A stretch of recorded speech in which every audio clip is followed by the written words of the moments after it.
How's it going, fellow Detroit Red Wings fans?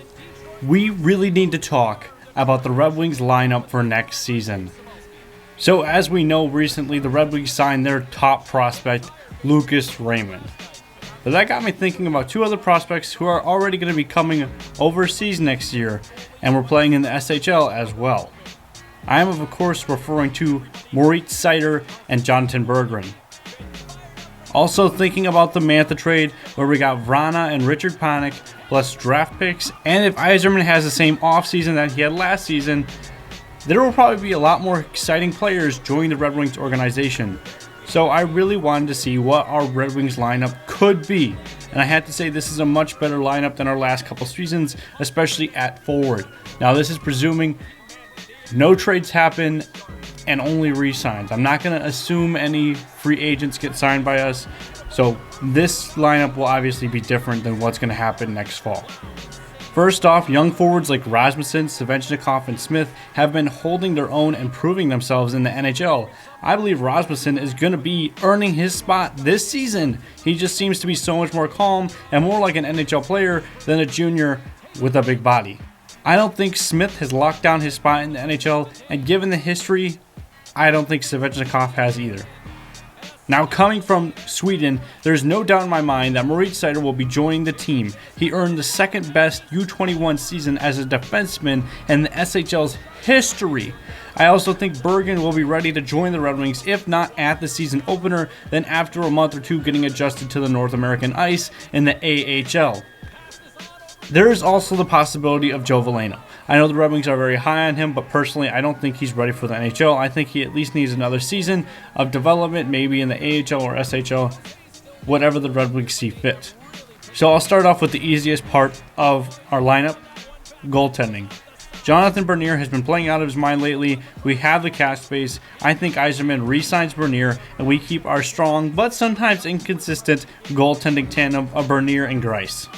So leading off with the offensive lineup, the first line, we have two players that have been the top Red Wings forwards for the last couple of seasons, with Dylan Larkin at center and Tyler Bertuzzi on the left wing, with newcomer Jacob Vrana slotted in on the right side of that top line.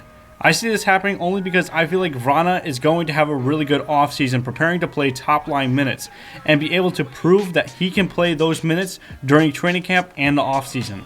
The only way I can see Vrana getting kicked off that top line is if Lucas Raymond is able to come in and show he is ready to play in the NHL. I doubt it. Most likely Raymond will be given another year to develop in either Sweden or in the AHL, where he is guaranteed top line minutes. Moving on to the second line. Now your second line is supposed to be as good as your first line, and it looks like this season that will be coming really close to becoming true.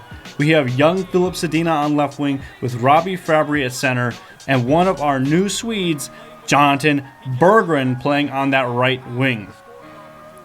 I feel like with the skills and stats Berggren put up in the last year in the SHL, he seems ready to play in the NHL skill-wise. There is a possibility that the smaller ice is a bit much, but at least he'll be down in the AHL for a couple months and come back to earn his NHL spot. This is definitely a line I am excited to see. A lot of talent and skill players, and aside from Berggren, we know that they can perform in the NHL and be chippy when they need to.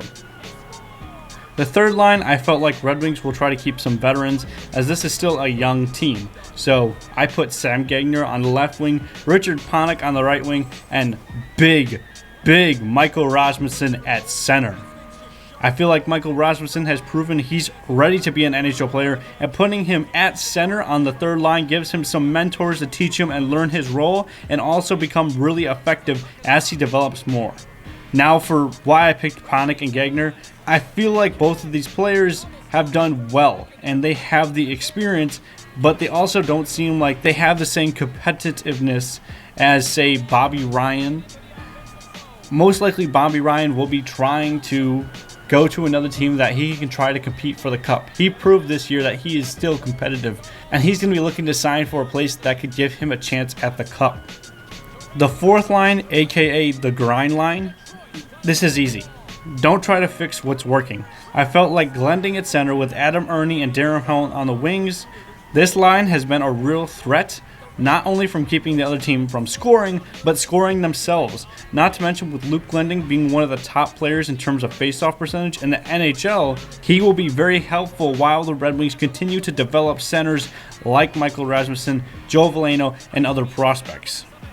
And then for scratch players and call-up players, I had Nemestikov and Giovanni Smith.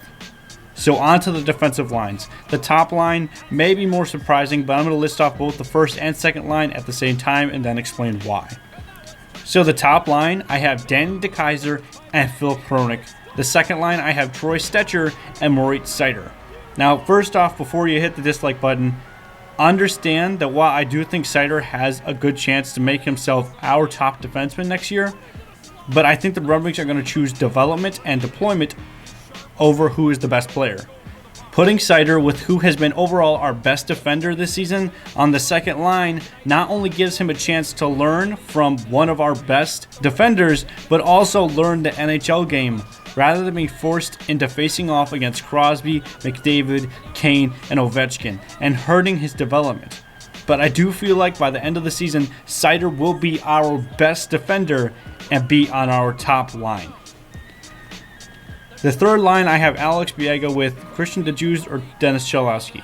This comes down to signings and trades. I think Mark Stahl will most likely leave to chase the cup or to play on a more competitive team. I think Biega is effective and a cheap player you can put on the bottom line. And then this spot becomes Cholowski's spot to lose. DeJuice will simply be a backup if Cholowski looks like he needs more time to develop in the AHL. The first call-up, if anyone goes down, will be Gustav Lindstrom. What do you think of this list?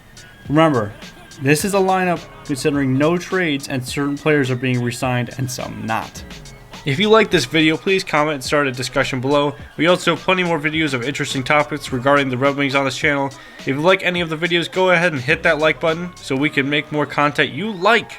And don't be afraid to subscribe so you can know when we upload a video. And until next time, lights on the red light district. The centerman glide into position.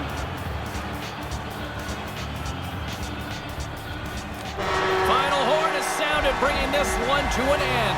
The Red Wings finally get to raise their arms in victory in what felt like it would never come. They started to play better as the streak rolled along.